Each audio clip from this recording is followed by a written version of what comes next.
Boom! We are live. What? All right. How you doing, ladies and gentlemen? This is an experiment. I messaged this out to my email list, and we didn't pre-record content because, yeah, it's been a crazy week. We actually have been in Florida to do a thing called Unleash the Power Within with Tony Robbins, and it was a virtual event.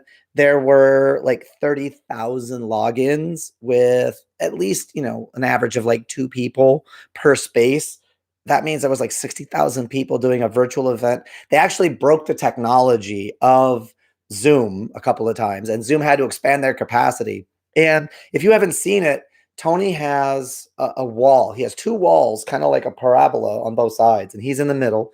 And it's a 40-foot tall, about 80 feet or 60 feet wide screen, about 100 people per screen of videos that he can move through.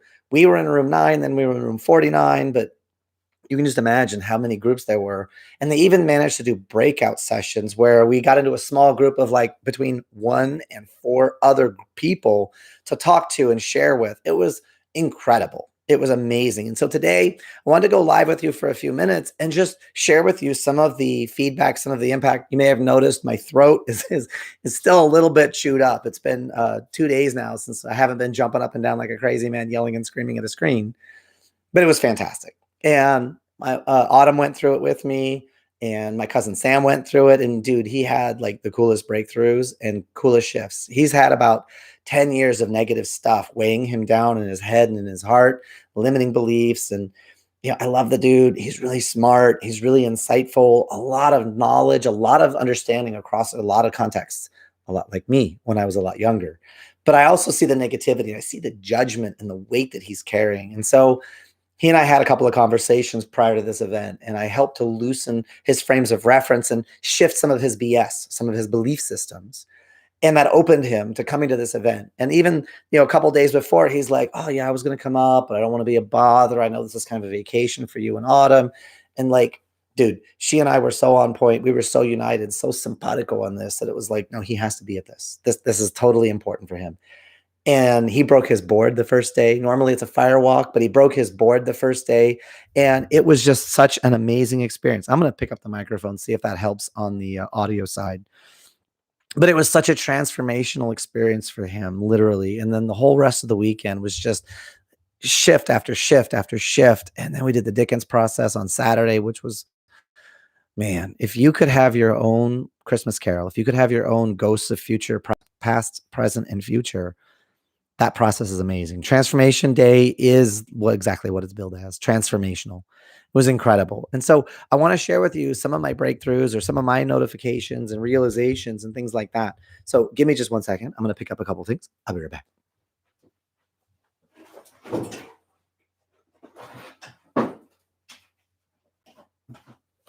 So this is my workbook from 2011, because I went through this workshop 2011.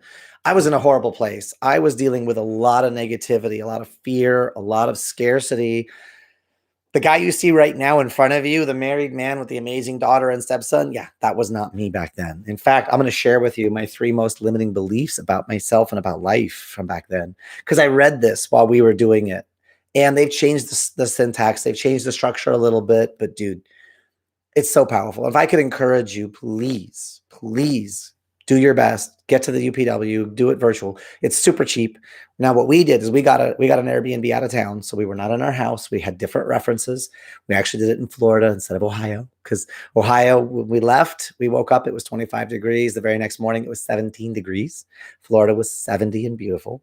We also had a pool and a hot tub, which was awesome. And that's one of the goals, right? One of the strategies, one of the things you take away is called modeling. And it really is finding people that are living and loving and they're on the level that you want to be on. Being in the Tony Robbins environment, you surround yourself with people that are on that next level. Whatever that level is to you, you're going to find somebody there as an example. And you can look at the things they're doing. Success leaves clues. And so Autumn and I have a goal for our family and a goal for the life we want to live, the impact that we are here to make as a couple, individually, the mission that I'm on to light up the world and to help men to have amazing marriages and to have amazing, fantastic kids, right? So living in Florida, like We could take a break. We could go to the hot tub. We could make food just right there. It was so much more powerful for us versus being in the environment physically. Because in the environment, truth be told, Autumn did this in 2016. She didn't quite get the outcomes that she wanted because the environment she was in, the people she was surrounded by. Tony keeps the room about 60 degrees. And if you've ever been in a room big enough to hold 4,000 people at 60 degrees, that is a lot of air conditioning. So Autumn actually got bronchitis, like coughing up blood as we were leaving on Sunday, bronchitis. And that wasn't the experience we wanted for her. Plus, some of the people around her, negative attitudes, complaining during the Dickens process when she was like really deep in herself and fears and shifting things. The people next to her got up and left, and they interrupted her and pulled her out of state, and she couldn't get back in. And so doing the virtual event was so much more powerful. You do have to play full out. I will tell you that. You do need to yell and scream. I lost part of my voice. One day I was, come here. Like, it's worth it. But being in that Airbnb, and you're going to see that on Thursday. We're going to show you guys the vlog and kind of the behind the scenes. But Thursday was, but being in the Airbnb, that's how we want to be living. And we want to be in an environment that enriches us. And we feel like, dude, it's so powerful. It's so calming. Being in this place is such a different environment. And that's where we want to be. And so that's what we're working on. So let me grab my notebook. Little compositional notebook for 2021. This is my book of stupendous spiffiness. It even says so in purple on the front. And so let me slide back. Beep, beep, beep, beep, beep. All righty. So we talked about the wheel of life. We talked about how to set up like basically SMART goals, but how to get what you want. We talked about a beautiful state, right? So one of the shifts that Tony made, I'm going to sneeze. Give me 1 second. All righty. Thank you. So one of the shifts that Tony made personally from 2011 to now is he talks about, it used to be a lot of energy into what he called peak state. So like performance state and anchoring in and getting into just that highest level of yourself that you could get into and finding ways to fire that off when you want. And he had a friend that gave him some feedback. And the feedback was really about beautiful state, being in that high level, loving, magnanimous, connecting, serving, just lit up, enjoying your life. People enjoy you as you're enjoying your life. It's such a beautiful place versus all the negative states, anger, jealousy, greed, fear, just nervous, anxious, morose, verbose, right? So there's all these negative states. And Tony would be like, yeah, no, I'm not a guy who suffers. But the friend offered him the frame. Well, all those negative states, those really are forms of suffering. When you're angry, you're suffering. You're not in this beautiful state. And so it's really getting clear on that. So that was a big shift that Tony went through and explained about being in a beautiful state and getting into that place. Because maybe peak state doesn't work for you. Maybe you're not like a performance person, or you're like a go-getter, an action taker. You're not one of those decisives that I'm going to drive business. I'm going to make things happen. I'm going to shift the world. Maybe you're just, I love people and I love to serve and I love to light the people up around me. And if that's you, cool. Instead of that peak state, that word might not connect with you. How about beautiful state? Does beautiful state align with you? Does it feel better? Does it sound better? Does it seem better to you? Does it look better to you? And so you've got this one side, this beautiful state, and then you've got this other side of the suffering states. And so it's a really cool thing because I don't suffer. Like, I just don't. Suffering is when your life conditions do not match your blueprint and you feel there's nothing you can do about it. Suffering is entirely self-generated. Nobody can make you suffer other than you. Right now, pain, yeah, pain will happen. It'll show up. People will cause you pain. So I didn't gravitate to this idea of suffering states because I don't stay there. I know I always have a choice. I know I always have the capacity to shift and to move. And that mindset, that resilience, that's actually what opened up Cousin Sam to seeing the opportunity. And he was like, there's something about you. I want to go get that. So he looks at me as a mentor, which I honor and I do not take lightly. At the same time, I'm still a human being. I'm still a work in progress. I'm still a human becoming. So I don't pretend to be the God emperor of all knowledge and wisdom, but I do have some certainty around a lot of the things that I say because I've been through the trial and error. And I've been through that fire and that forge. So that was one of the big ones, was this idea of beautiful state. And then we talked about the success cycle. We talked about decisions that shape your life. We talked about 3 things to turn in your business. Why must and why will you end all suffering in your life and how it arises, right? The key thing, it's all belief systems. It's all self-generated. And the cool part is nobody can make you suffer but you. So you can change that. And I already talked about that. Beautiful state. What causes suffering? We talked about that. Getting what you want. Talked about the wheel of life. We talked about the 3 pillars for making things change.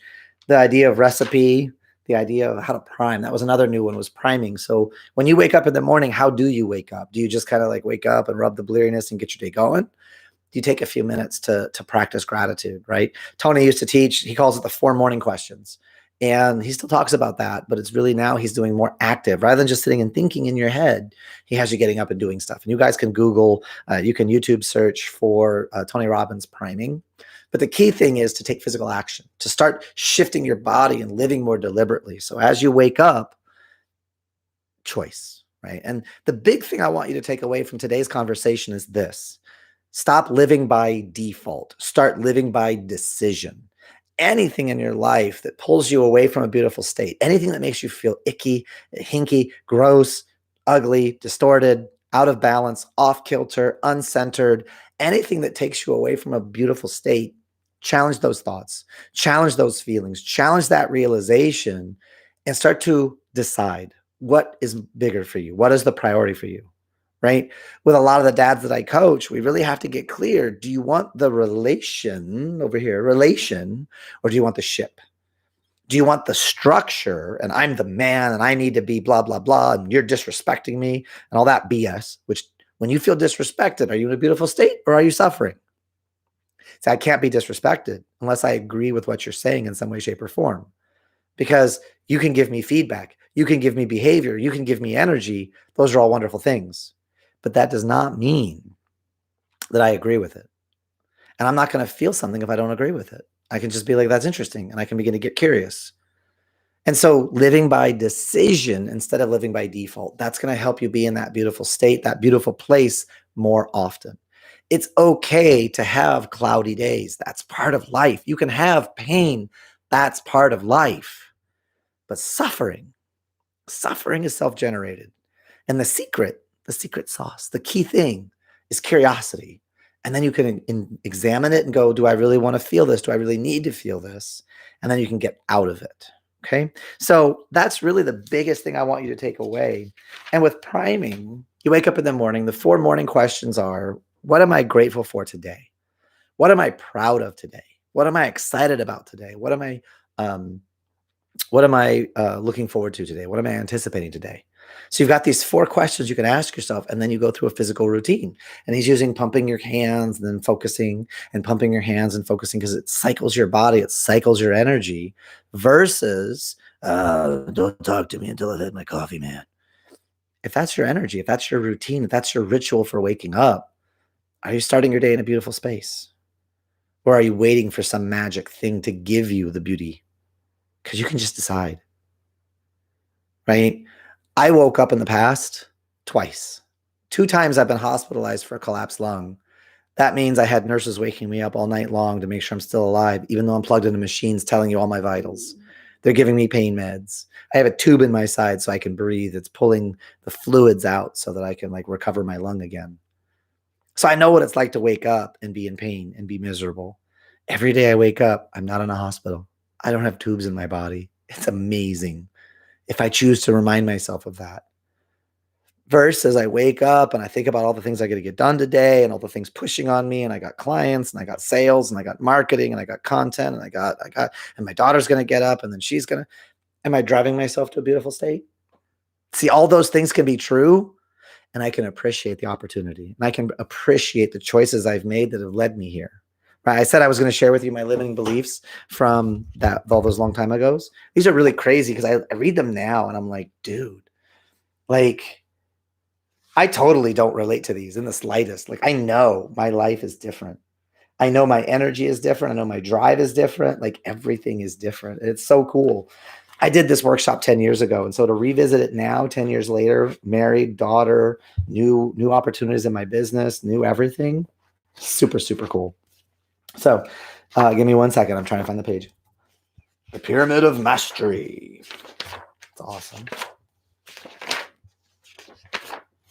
Okay. So I look at these now and I laugh. I'm like, man, I'm not there. But My limiting beliefs, my number one most limiting belief in 2011 was this: I don't matter and I never will. That was my belief. And that's not the truth anymore. Number two, I'm not good enough, right? I'm not good is already kind of a stinky way of thinking, but I'm not good enough. It means I'm good, but I'm not good enough. Well, when will enough ever show up? How about never, right? And then number three, I am not human. I am other, damaged. I will never fit in. I will always be an outsider. And those aren't true. None of those are true. But that's what I believed. That's what I walked into this seminar 10 years ago. That's what I thought. The truth is, instead of I don't matter and I never will, the truth is, the truth I know, the truth I live, everything I do contributes to my life, the world around me, and it blows away ignorance. And that's true. That's absolutely every single day of my life. I am waging a one-man war against ignorance, going, man, it's okay to have those ideas, but let's play with that. Let's unpack that. And it's not even a war. It's a dance. It's a game. It doesn't have to be conflict. It doesn't have to be struggle. It could be lighthearted, right? Number two, I'm not good enough. The truth is, I am freaking awesome at everything I care about. And that's true.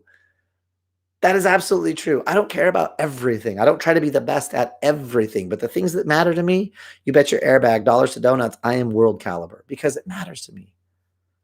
It so lights me up. It's so just me. It's who I am. I love being in love with my wife. I love loving her. Does that mean every single day is sunshine and Skittles and rainbows blowing out our butts? No. We have our conflict and we have our arguments and we have our disagreements. And I love that. I love the fact I'm with a woman strong enough to speak her truth to me and call me out and say, I need better. I need more. I need you to step in. I love that communication. I love the fact she doesn't stonewall. She doesn't cave off, right? She doesn't manipulate and withhold. Like she's right there with me. And she's like, I don't want to argue with you. I don't want to hate you. I don't want to fight with you, but I need this to change. I'm like, yes, ma'am, I'm here. Like, I love that strength in her. And I love that. And I know that wasn't the case for every person she ever dated or was involved with. They didn't like her opinions. They didn't like her having thoughts of her own. They didn't like her wanting things of a different standard. Their attitude was my way or the highway and nothing else. And it's like, nah, I'm cool. I want to co-create. This is our marriage. It's not my marriage. This is our marriage. Let's do this. So yeah, the truth is I'm freaking amazing at everything I care about. And then number three, I will always be on the outside. And that is so not true. Like, I laugh at that now and I'm like, really? Like, dude, that was you withholding yourself, you tool. I love to connect with people and I love to build bridges. And that is so true. It's like, why am I doing a YouTube channel? Why do I have a podcast? Why do I do coaching? Why do I do small groups? Why do I write books? Why do I do all the things that I do? Because I love to connect and I love to serve and I love to light people up.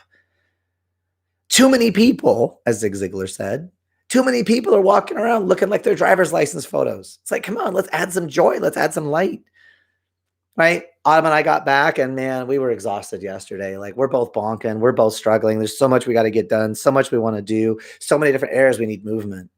And like, we're getting static with each other. We're getting sparky. We're just like, ah. And Evie's like, you just got back. You can't be mad at each other. You love each other.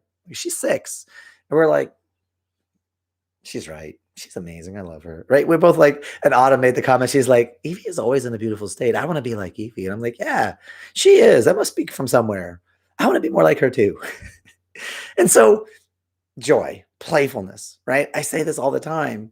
You are a born winner. You have to learn to become a loser. Somebody had to tell you you're too much or you're not enough because babies don't know that.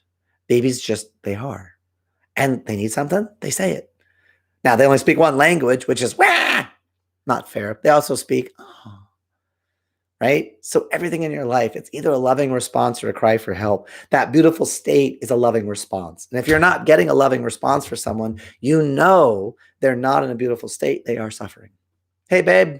She just commented and she's like, good morning. Good morning, honey.